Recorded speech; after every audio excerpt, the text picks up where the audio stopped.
100 वर्षीय बुजुर्ग खुद को जिंदा दफनाने का सोच रहा था, लेकिन अनजाने में उसने एक सोने की डली डॉग हेड गोल्ड खोद निकाली। वह उत्साहित होकर मिट्टी हटाने लगा। सुनहरी चमक चेहरे पर पड़ी। सोचा भी न था कि मौत की तलाश में वह सोने का पहाड़ मिल जाएगा। बुजुर्ग ने मुंह पर हाथ रख लिया ताकि कोई आवाज न निकले, क्योंकि ये सोना उसकी जिंदगी के लिए काफी था। उसे खाने पीने की चिंता न करनी पड़ेगी। लेकिन उसे यह नहीं पता था कि यही उसकी मुसीबतों की शुरुआत थी। उसने सोना निकाल लिया और अगले दिन शहर की ओर निकल पड़ा। इरादा था कि सोना बेचकर पैसे में बदल ले, लेकिन रास्ते में उसकी मुलाकात द्वितीय विश्व युद्ध के हारे सैनिकों से हुई। जब बुजुर्ग उनके पास से गुजरा तो वे घमंडी नजरों से देखने लगे, क्योंकि उन्होंने गांव को लूटा था और औरतों को उठा ले गए थे। बुजुर्ग सोना लेकर अधिकारी के पास से गुजरा तो अधिकारी ने उसे घूर कर देखा, लेकिन बुजुर्ग ने ध्यान नहीं दिया और आगे बढ़ता रहा। पास सैनिक बुजुर्ग को गोली मारने ही वाला था।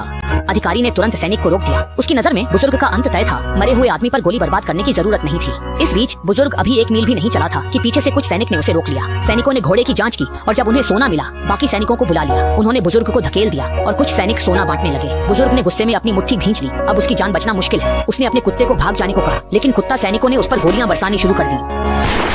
इस हरकत ने बुजुर्ग को गुस्सा दिलाया। सैनिक हंसते हुए मजाक उड़ाया, लेकिन अगले ही पल बुजुर्ग ने उसकी खोपड़ी में गोली मारी। पास खड़ा सैनिक हमला करने की कोशिश करता है, लेकिन बुजुर्ग ने उसकी कमर पर वार किया। गोलीबारी की आवाज सुनकर एक सैनिक मशीन गन लेकर बुजुर्ग पर गोलियां चलाई, लेकिन सारी गोलियां उसके साथी पर ही लगी। बुजुर्ग ने लात मारकर उसे जमीन पर गिराया और फिर उसका हेलमेट उठाकर उसके ऊपर मारा। जब तक सैनिक शांत नहीं हुआ, बुजुर्ग ने मारता रहा। शोर सुनकर अधिकारी ने टैंक को वापस बुलाने का आदेश दिया, लेकिन सामने का मंजर देखकर वह दंग था। जमीन पर सैनिकों की लाशें बिखरी थीं। इससे साफ था कि वह बुजुर्ग कोई साधारण आदमी नहीं है।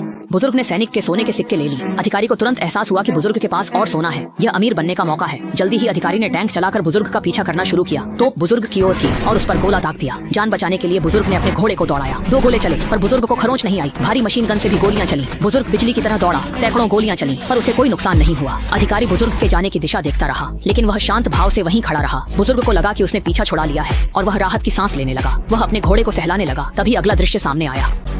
आवाज सुनते ही अधिकारी के चेहरे पर विजयी मुस्कान आ गई। यह इलाका उसकी बिछाई बारूदी सुरंगों का क्षेत्र था। वर्षों से साथ निभा रही उसकी घोड़ी एमा पल भर में धमाके से चिथड़े हो गई, जिससे बुजुर्ग का दिल तड़प उठा। अच्छा हुआ कि घोड़ी ने उसके लिए चोटें झेल ली। आसपास बिखरी बारूदी सुरंगें दिख रही थीं और नाजी सेना तुरंत वहां पहुंच गई थी। बुजुर्ग ने जल्दी झुककर जमीन पर बिखरा सोना उठाना शुरू कर दिया। आखिर यही उसकी बाकी जिंदगी की गारंटी थी। इस वक्त नाजियों ने उसे घेर लिया था, लेकिन अधिकारी ने तुरंत उसे मारने का आदेश नहीं दिया, बल्कि धैर्य से बैठकर इंतजार करने लगा कि बुजुर्ग सोना उठा ले। जाहिर है अब सोना उसके लिए 1 कदम की दूरी पर था, लेकिन जैसे बुजुर्ग ने आखिरी सोने का टुकड़ा उठाने की कोशिश की, उसने चुपचाप पत्थर उठा लिया और उसे हाथ में पकड़ लिया। फिर खड़ा होकर सामने को घूरने लगा। ऐसा था कि उसके पास उनसे निपटने का कोई साथी या तरीका मौजूद है। अधिकारी ने आदेश देने की तैयारी की।